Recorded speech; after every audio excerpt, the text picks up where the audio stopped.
पिछले 20 वर्षों में हमारे भारतीय नागरिकों पर सबसे दर्दनाक अगर हमला हुआ है तो आपके समय पे हुआ है। पाकिस्तान तो सिर्फ फ्रंट पे था और पाकिस्तान के पीछे चाइना उनके पूरी तरीके से समर्थन कर रहा है। और लेफ्टिनेंट जनरल राहुल सिंह ने खुद कहा कि पहले 21 टारगेट्स चुने गए थे और 21 से फिर 9 हुए। क्यों हुए? अगर पाकिस्तान वाकई में अपने घुटने टिकने के लिए तैयार था तो आपने क्यों रुका? आप क्यों रुके और किसके सामने आप झुके? किसके सामने आपने सरेंडर किया? आज राष्ट्रपति ट्रंप खुद कहते हैं कि 5-6 जेट गिरे हैं। सर 35 ही राफेल है देश में, 35 ही राफेल है। अगर उनमें से कुछ गिरे भी, आप में इतना भी ताकत नहीं कि एक देश ने पाकिस्तान को टेरर स्टेट का दर्जा नहीं दिया। अब बात आती है ऑपरेशन सिंदूर की। आज मैं राजनाथ सिंह जी का भाषण सुन रहा था। मुझे पता नहीं चल रहा था कि राजनाथ सिंह जी जो भाषण दे रहे थे वो किस समय का उजागर कर रहे थे। वो किस समय का उजागर कर रहे थे? वो किस समय का उजागर कर रहे थे? क्या वो 2016 के बाद क्या उन्होंने ये नहीं कहा कि हम घुस के मारेंगे और पाकिस्तान को आज वो उनका जो भी टेररिस्ट इंफ्रास्ट्रक्चर है उसको खत्म कर देंगे? वही बातें तब की, वही बातें पुलवामा की बात की कि पुलवामा के बाद आज हमने हमारे लड़ाकू जहाज अब गए हैं, अब पाकिस्तान अब कभी भी भारत पर उंगली नहीं दिखा सकता।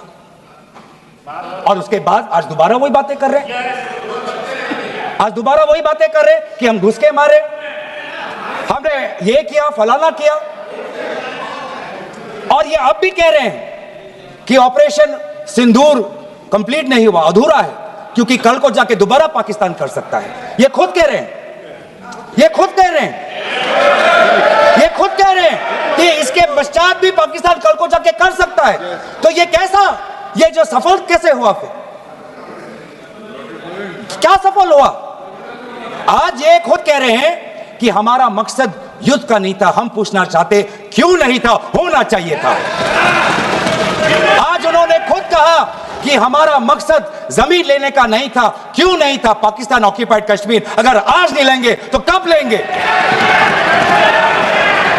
ये उन्होंने खुद कहा, इन्होंने खुद कहा कि हमारा मकसद था टेररिस्ट के इंफ्रास्ट्रक्चर पर आक्रमण करना। तो क्या हमने उरी के समय नहीं किया?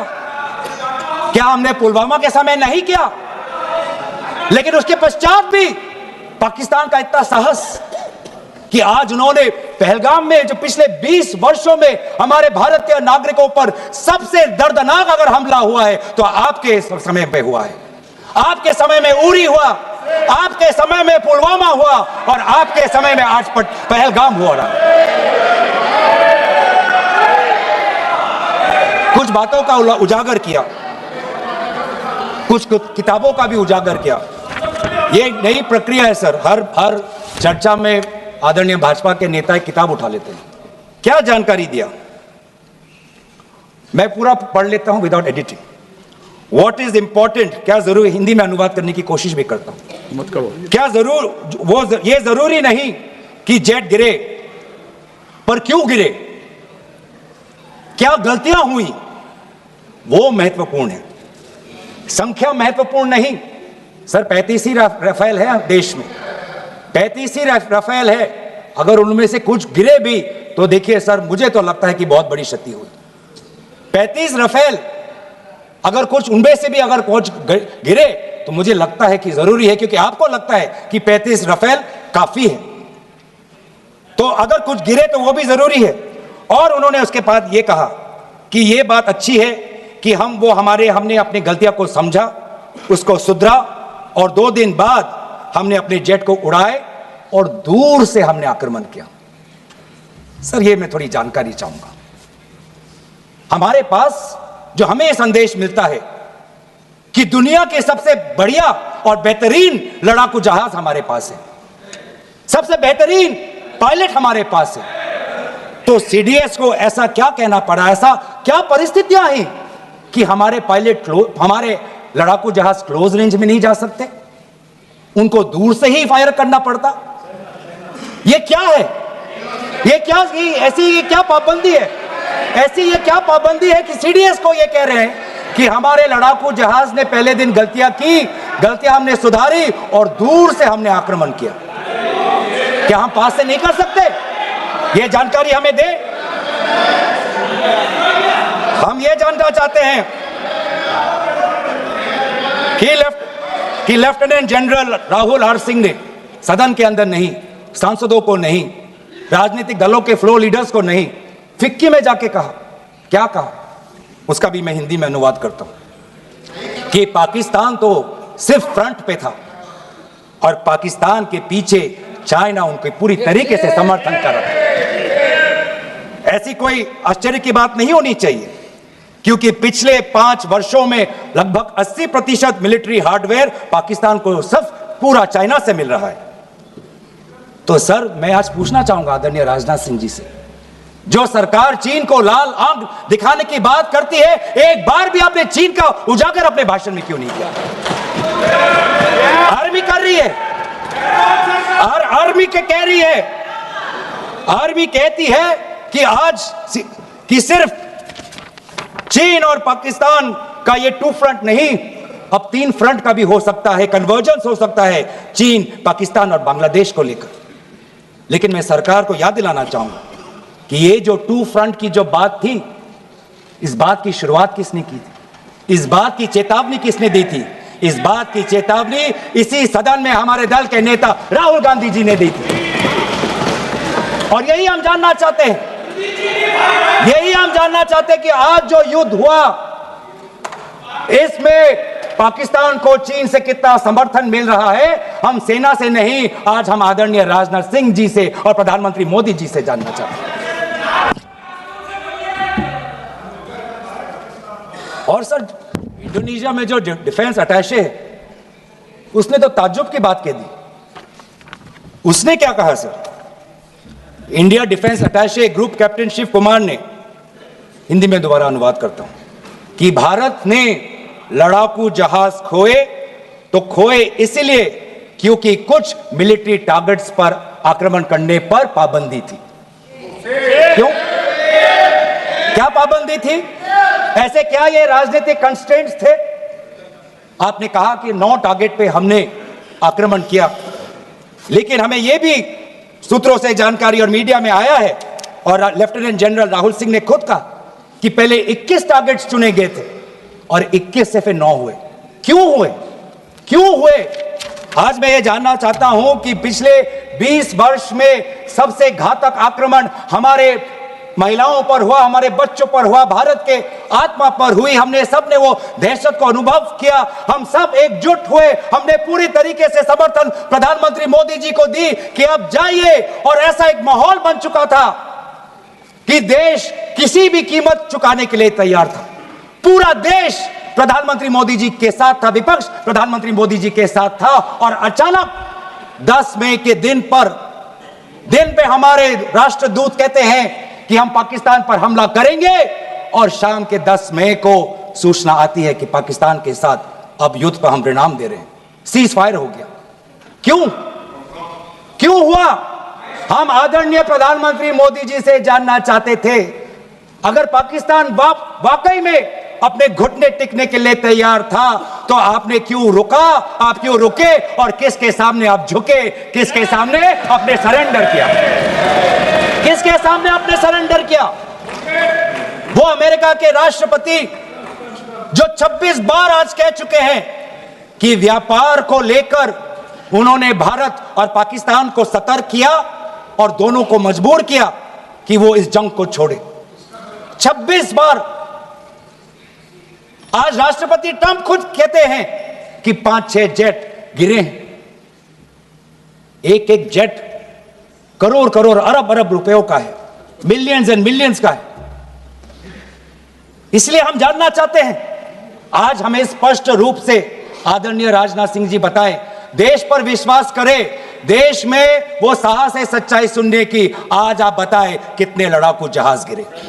हमारे में वो साहस है, क्योंकि ये सूचना, ये सच्चाई सिर्फ देश के नागरिकों के लिए नहीं, ये सूचना, ये सच्चाई हमें देश के जवानों को भी देना है। आज उनसे भी झूठ कहा जा रहा है, उनके बीच में भी भ्रम फैलाया जा रहा है।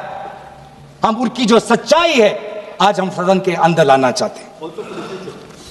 और सर, बात में आती है विदेश नीति की। किस मुंह से हम कहें कि विदेश नीति आज सफल हुआ है? किस मुंह से कहें? ये आदरणीय राजनाथ सिंह जी, शंगीला में जो डायलॉग हुआ, उस डायलॉग में जो ड्राफ्ट जो आया, जिसको भारत सरकार ने नकारा, वो ड्राफ्ट बनाने में हमारे ही कुछ सहयोगी देश थे, जिनका नाम मैं नहीं लेना चाहूंगा। लेकिन ऐसे देश जिसको हम परंपरागत दोस्त हम मानते हैं, ट्रेडिशनल एलाइज मानते हैं, आज उन्होंने भी इंडिया और पाकिस्तान को हाइफिनेट कर दिया। और आप ये शब्दों के खेल से आप खुश हो कि ब्राजील के डॉक्यूमेंट में पाकिस्तान, ये जम्मू कश्मीर का पाकिस्तान कभी नहीं। ब्राजील के डॉक्यूमेंट में सिर्फ जम्मू कश्मीर में जो दहशतगर्दी हुई उसी की निंदा हुई, पाकिस्तान की निंदा नहीं हुई। पर आप उससे खुश हो? अगर आप उससे खुश हो तो मैं जानना चाहूंगा, जो $1 बिलियन का आर्थिक सहायता IMF ने दिया पाकिस्तान को, उस पर आपको क्या कहना है? हम जानना चाहेंगे जो ADB, एशियन डेवलपमेंट बैंक से 800 मिलियन का आर्थिक सहायता जो मिलेगा पाकिस्तान को, आज भारत उस पर क्या रवैया है? वर्ल्ड बैंक का जो $40 मिलियन आ रहा है, और ये पैसा किसको जाएगा सर? पाकिस्तान की नेतृत्व उनकी जनता या उनकी चुनी हुई सरकार नहीं, पाकिस्तान की सरकार का जो रिमोट कंट्रोल है वो पाकिस्तान की सेना के पास है। तो ये सारा पैसा वहीं जाएगा जहां पर हमने मिसाइल गिराई। तो क्या इतना भी हम नहीं कर पाए? क्या इतना भी ताकत नहीं? क्या इतना भी विश्व गुरु में लोगों का विश्वास नहीं, देश अंतरराष्ट्रीय नेताओं का विश्वास नहीं कि IMF का एड ना जाए पाकिस्तान के पास, वर्ल्ड बैंक का एड ना जाए पाकिस्तान के पास, ADB का एड ना जाए पाकिस्तान के पास? आप में इतना भी ताकत नहीं कि एक देश ने पाकिस्तान को टेरर स्टेट का दर्जा नहीं दिया। एक देश ने आज FATF, financial action task force में, जिसे बहुत नियंत्रण पाकिस्तान पे पड़ती थी, आज उससे वो 2022 में निकल आई ग्रे लिस्ट में। क्या वो डालेंगे? तो इसीलिए आज हम ये मांग करते हैं कि सरकार, आप डरिए मत, सच्चाई से डरिए मत। उस दिन भी देश सरकार के साथ दहशतगर्दी के खिलाफ खड़ा था, विपक्षी दल सरकार के साथ खड़े हैं, और आज भी दहशतगर्दी के खिलाफ सच्चाई के पक्ष में देश और विपक्ष आज सरकार के साथ। आप हमें अपना दुश्मन ना समझे, हम सरकार के दुश्मन नहीं हैं, हम अपने देश के पक्ष में बोल रहे हैं, जवानों के पक्ष में बोल रहे हैं। पर आप हमें कृपया सच्चाई देने का हमें वो सम्मान दीजिए। सच्चाई सुनने का अधिकार हमारा है, और जितने बार आप झूठ और भ्रम फैलाएंगे, हम उतनी बार आपको पूछते जाएंगे कि आपने क्या किया। और इसीलिए आज मैं खड़ा हूं। अपेक्षा बहुत की थी कि पहलगाम का उजागर होगा। आदरणीय गृह मंत्री नैतिक जिम्मेवारी लेंगे, राष्ट्रीय सुरक्षा सलाहकार नैतिक जिम्मेवारी लेंगे, और प्रधानमंत्री मोदी जी कहेंगे क्यों उन्होंने ऑपरेशन सिंदूर, जो अंतिम अंजाम था, हमें तो मीडिया में सुनते हुए ऐसा लगा कि हम कराची में उठेंगे। मीडिया में हमारे भारत की मीडिया जो जिनको सूचना आपसे मिलती है, उनका सुनने में लगा कि आज तो हम फतह करके ही रहेंगे। लेकिन पता चला कि नहीं, कहीं ना कहीं हमारे पैर डगमगा गए, और जो अंतिम परिणाम था उससे पीछे हम हट गए।